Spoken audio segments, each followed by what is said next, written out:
thank you for watching today with Marilyn and Sarah. We absolutely love getting to minister to you, and we want to encourage you. We know this, that each person watching you right now, at this moment, you have needs in your life, and we want to pray for you.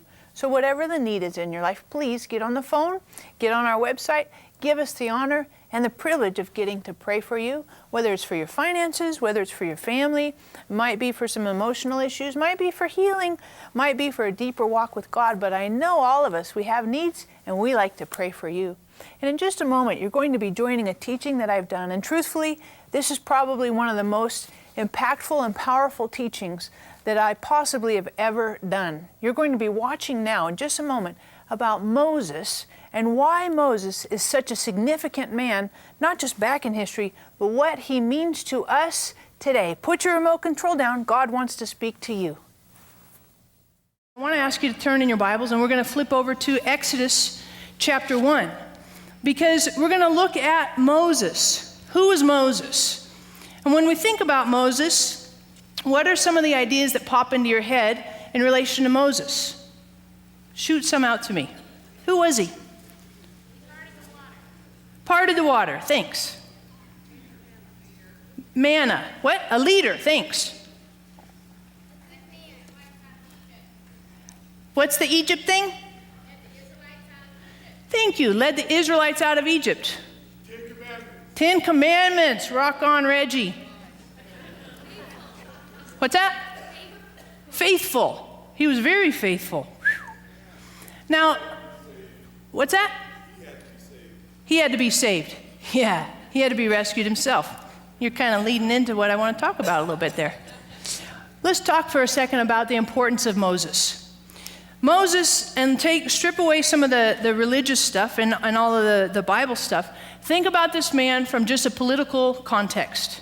Here's a man who takes a whole plethora, when I say plethora, I mean over 1 million people who were in slavery and had been in slavery for generations, multiple generations. And he takes a group of slaves with the help of God, because there's no way he could do this without God's help. He leads them out of slavery, and he leads them into the wilderness, and he gives them, basically, he establishes a theocracy. He gives them a judicial system. He gives them a national calendar. He sets up the whole idea of work 6 days, take a break on the 7th. With me? That's why we're here today in essence. This is called, quote unquote, the Sabbath. This is the guy that sets up the political system, the religious system, the social system, the calendar system for this entire nation of slaves. This man, with the help of God, made significant achievements in his life. And he couldn't have done it, obviously, without God.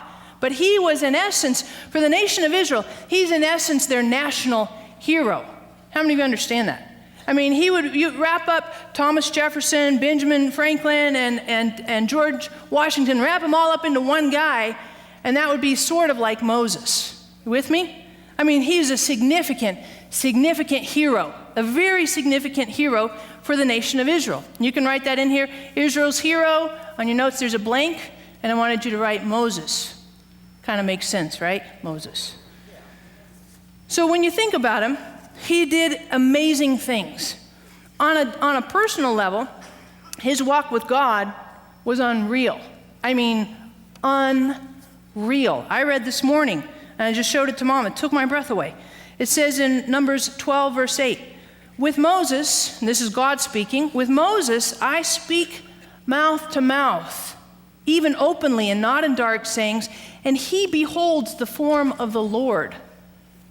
This is a man who had a connection with God that I want.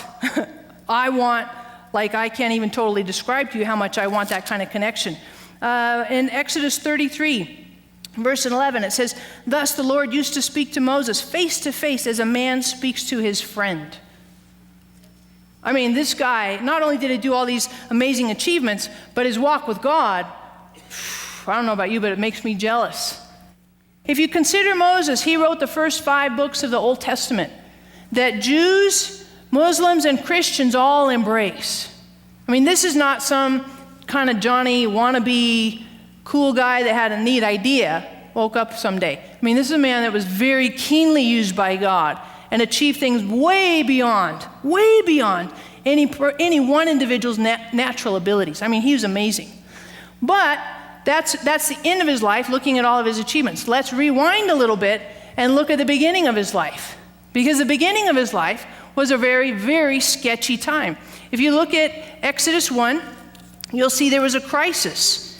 And what happens in Exodus 1, verses 15 to 22, you see that the crisis was this. The king of Egypt, Pharaoh, started to get intimidated and afraid of all the Hebrews. And it says that he was never aware of who Joseph was.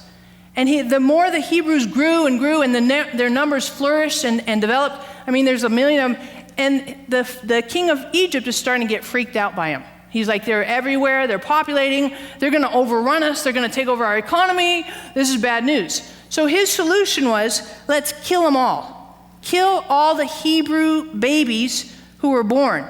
And it says in verse 16, when you're helping the Hebrew women give birth and see them on the birth stool, if it's a son, put him to death. But if it's a daughter, let her live. And this is directions to the Hebrew midwives. Well, the midwives didn't really follow Pharaoh's directions. So Pharaoh called him in, kind of reprimanded him. And then he made this commandment, verse 22. Every son who is born, you're to throw into the Nile. And every daughter you can keep alive. So this is the season when Moses is born. He's born under the direct commandment, edict of the king of Egypt, that he's supposed to be thrown into the Nile when he's born. This is a crisis time. I mean, a very serious crisis. And you know, an infant, how can an infant help itself? It can't. They hardly even talk. I mean, they're the most fragile, the most vulnerable of all humanity is as an infant. And this is when Moses is born. Moses, who becomes this amazing hero man. I mean, just does all these fantastic, mind-blowing things. And as an infant, he's born into a crisis time when he doesn't know if he'll survive or not. And he doesn't even know what's going on around him. Well, check this out. This is what happens. You see that his mom, when he's born, his mom and his dad see that he is a beautiful child. Verse 2 of chapter 2. He's a beautiful child. And when she could hide him no longer, he's starting to grow and develop, and he's finding his lungs, discovering his voice, and she can't keep him quiet. Well, that's a problem because he's not supposed to be alive. He's been alive covertly for 3 or 4 months, and now we can't keep him a secret anymore. It's out of the box. So what she does is she makes a little wicker basket, his mom. And you know moms with our children, man, we cut off our legs, our head, our toes. We'd give anything for our kids, especially infant kids.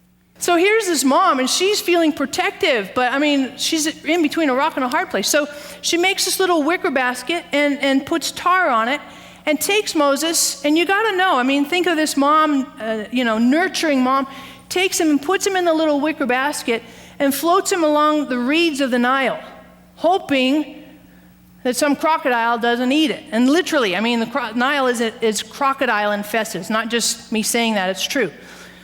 Floats him among the reeds, and she goes away. I think she went away because she couldn't handle it.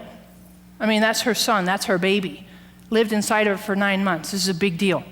She goes away, but the sister hides and watches, sees what happens. And it says that Pharaoh's daughter came down to the Nile to take a bath. And she hears a baby crying and sends her maids over, and they find this little basket and find a baby and bring Moses to Pharaoh's daughter. And she sees him and she says, hey, that's a little Hebrew boy. And right when she recognizes this is a Hebrew boy, the sister comes on the scene and says, hey, if you're interested in keeping this baby, I know someone who could help. And you understand why this is important. Pharaoh's daughter couldn't go to 7-Eleven and grab a bottle of formula. With me? They didn't have formula. So the way you'd feed an infant clearly was through nursing an infant. Kind of rocket science there. So the sister says, I have somebody that could help you. And Pharaoh's daughter says, great, bring her. And the mom comes, Moses' mom, and Pharaoh's daughter says to the mom, you take him, take care of him, nurse him, and I'll pay you pay you to take care of your own child. Sweet. Score. That's a win-win for all of us. That's fantastic. And so the mom takes him, and it says that Pharaoh's daughter named Moses. We don't even know what his mom called him. His name came from Pharaoh's daughter. And in essence, Pharaoh's daughter is the unnamed hero for the nation of Israel. Because if Pharaoh's daughter hadn't stepped in and intervened, Moses got eaten by a crocodile or ripped to shreds by some wild animal or whatever, drowned in the Nile River, 3 months old, 4 months old, where would the nation of Israel be today?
You're like, well, God could have brought somebody else. Absolutely.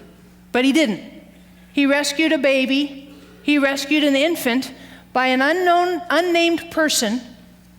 And that little baby grew in the house of Pharaoh. And you can read this in Acts. He grew up, was educated, schooled in all the high-level leadership, education, math, science, all the stuff of Egypt, the top of the top of the top. And when he's 40 years old, it says he goes out to see his fellow countrymen and gets a passion and a heart for his own people.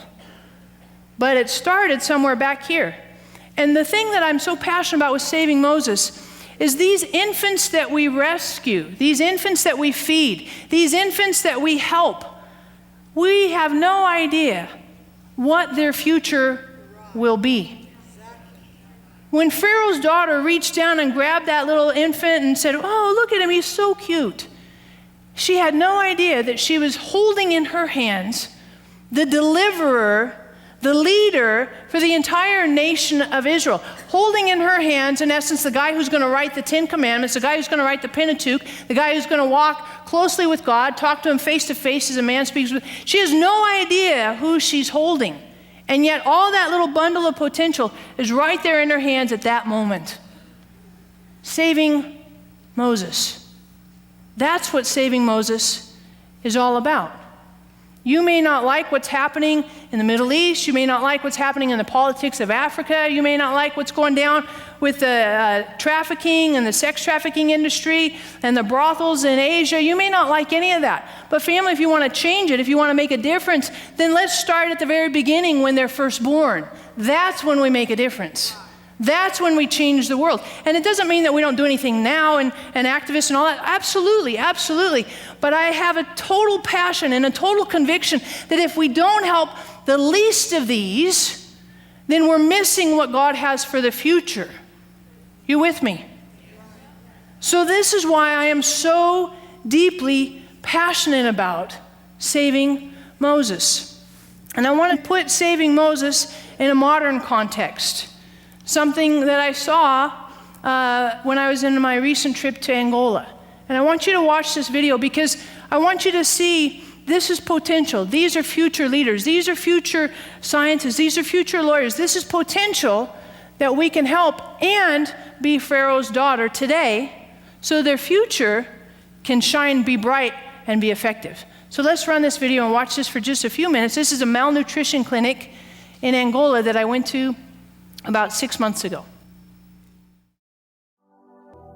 Where's Angola? You know, it's in Africa, near South Africa, kind of on the west side, but it has the world's highest infant mortality rate. When I looked it up on the almanac and all that stuff, it's approximately 2 out of 10 babies don't make it to the age of 5. If you're going to deal with infants and infant mortality, start with where it's the worst.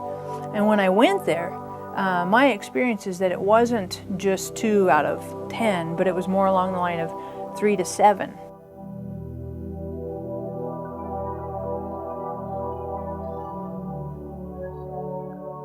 The first malnutrition clinic that we went to, I've never been to a malnutrition clinic, especially for infants or I've never been, so I didn't know what to expect. So you kind of, you're a little bit nervous. And our driver even said this as we were getting out of the car. Really nice guy, South African guy, strong, well put together in his mind, and all this. And I said, aren't you coming? He's like, I'm not going in there. What do you mean you're not going in there? Why not? He's like, I can't see those things again. I've seen them and they haunt me. They come up in my dreams.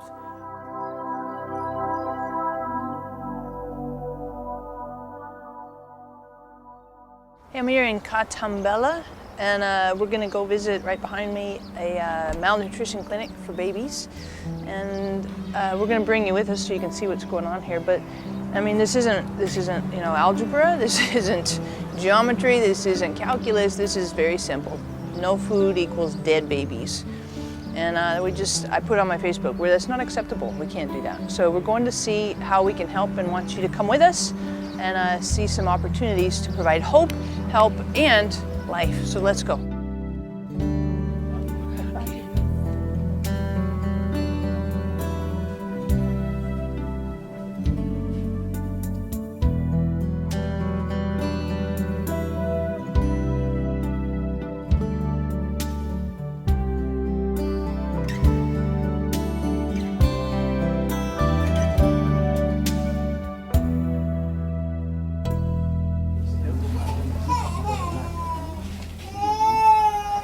This is Antonio, and about a month old, cleft palate, and so having a really hard time feeding, and so obviously a month old and the cleft palate has a difficult time drinking, and so this is the mom. She's brought him here, and it's good that he's here, but obviously he's really struggling to survive.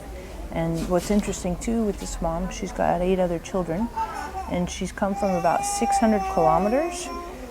So the 8 other kids are home with her oldest daughter, who's about 14 or 15, who's watching after all these other kids so that mom could bring Antonio here to get some care. So she's got 8 kids at home and Antonio here. And so this is obviously kind of a fight to survive, and she's on the front lines of that. So, obrigado.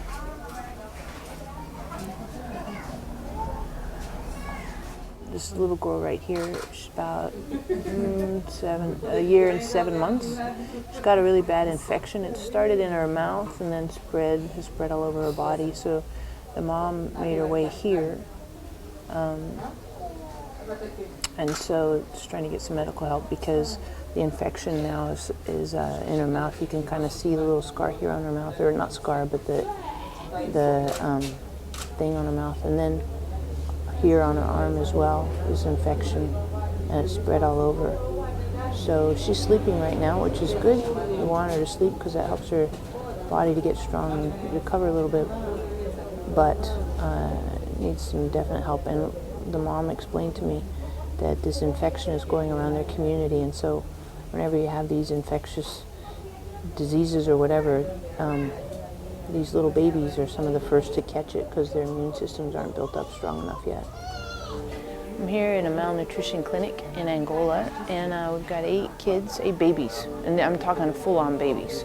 Some of them are a month old, some of them are up to about 16 months old, maybe 18 months, and you got all kinds of things going on here. You got babies with diarrhea, which is not good because the food just runs right out of them. So they're trying to get them healthy and stable and find out what the issues are. But it's a little bit primitive here. I met a mom whose baby has a cleft palate, and they can't fix them here. They can't fix a cleft palate, and they don't have the medical facilities in Angola to do that for surgery and stuff. So the only way for this little baby, Antonio, to get help is to fly to South Africa for the surgery. And that could be a life-preserving surgery for Antonio. I met mothers who had lost 3 out of 5 babies. And, talking to a mom who's lost a baby, who's lost an infant, there's something in that it's really hard to wrap your arms around. It's just hard to see an infant that is like almost starving to death. And I remember holding one little girl, her name is Ingevina, and we would go back every day to this particular malnutrition clinic. And I remember, I think it was the first day, then I held Ingevina. And I don't think she was more than 3 years old, somewhere 2, something like that. And she didn't even look like she was much alive, very, very gaunt. And her mom let me hold her. And that was really hard. That was, because I remember looking and I had her in my arms and they're all kind of bundled up a little bit and it's kind of warm, but yet she's got this orange sweater on. And I'm like, why are you wearing a sweater? It's hot out here, are you nuts? But when I held her, she wasn't hot. She wasn't perspiring. And her head is just really gaunt, like tight skin. And her neck was real skinny. And I remember trying to unwrap her, and I kept pulling the cloth back, and I couldn't find, it's like I was looking for a body, because I couldn't really find her. And so I finally get some of the stuff pulled off, and I opened up her sweater, a little orange sweater, and I pulled it open, and it just, you just saw a rib cage. And I don't know how to do that. And I don't know how to take that. And so I remember I put it back and I felt her legs, and to this day, it still rips me up, because I just think, this little person that has a future, So Ingevina, and I would come back every day and ask, how's Ingevina? How's her weight gain? Because they chart them every day, and so that was really hard. And hard to hold her, and feel life, but feel it ebbing away. That was really hard. Every time I see Ingevina, she grips my heart, and I don't know if she made it or not. I don't know. My problem is this. In many of these places, this kind of thing isn't rocket science. It's not difficult. We're not trying to cure a nuclear disaster or something like that. This is just simply food. Food. And so when I see this and I understand this is Pharaoh's daughter coming and saying, look, I can help. I can pay for you to feed this kid. I can pay for you to feed this baby. We can make a difference. And so a friend of mine gave me a book, and I read this book, and I've read it probably 2 or 3 times now. And it just shredded me to the core, because it put in a context, biblical context, an imperative, a righteous imperative that no, this isn't about somebody going over there doing something far away. This is a righteous imperative. If I love Jesus, if I'm passionate for Christ, then I have personal responsibility to go and make a difference, to do something, and to put it into action, the love of God. And my mom shared this verse with me, and I read it also in this book that I read, and it's Psalms, you can see it on your notes there. It's Psalms 31, verses 8 and 9. And it says, open your mouth for the mute, for the rights of all the unfortunate. Open your mouth, judge righteously, and defend the rights of the afflicted and the needy. Open your mouth for the mute. I'm going to talk. I'm going to be Ingevina's voice. I'm going to talk on behalf of Antonio, who has a cleft palate and 9 siblings at home. I'm going to be the advocate. I'm going to stand up there and say, could you help? And I'm going to be their voice. I'm going to help the needy. Open my mouth and judge righteously. Defend the rights of the afflicted and the needy. I'm going to do that. And Saving Moses is committed to walking this out on a real practical, daily, hands-on, nitty-gritty application.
The real hero in the story of Moses' infancy wasn't just his mom. His mom was awesome. But the real hero was Pharaoh's daughter. Pharaoh's daughter, we don't even know her name. She was the one that saw a crying baby that needed help, and she reached down to help him. She's the real hero. And today I want to invite you to be a hero with Saving Moses. I want to ask you today, would you consider making a donation to Saving Moses to rescue, save, provide milk, provide life for these babies. Not only babies in Angola, but around the world. When I think about Ngavinha, when I think about Angelina, I think about these babies that I've met, Antonio, and I've seen their lives literally hanging by a thread. And I know if I just had a little bit more money to provide the milk for them, that I would rescue them, that I would keep them from dying. And I want to ask you today, that you would help me, that you would be a part of being a hero for Saving Moses. Some of you could give $30, some of you could give $50, some of you could give significantly more. But I want to invite all of you today, let's be a hero. Let's make a difference. Let's rescue the future by investing in the present, by making an investment, financial investment, in the lives of these babies. Because God has a purpose and a destiny, a plan for each one of them. God deeply loves them, cares for them, and wants their life to be flourishing and prosperous and walk out His destiny and purpose. So please get on the phone. Call right now. Get on the website and say, yes, I want to be a hero. All of us want to be a hero. We love to feel good about ourselves. We love to know that we're making an impact. We love to know that we're changing the future. We love that. So get on the phone right now. Get on the website and say, yes, I want to make a donation and rescue the future today.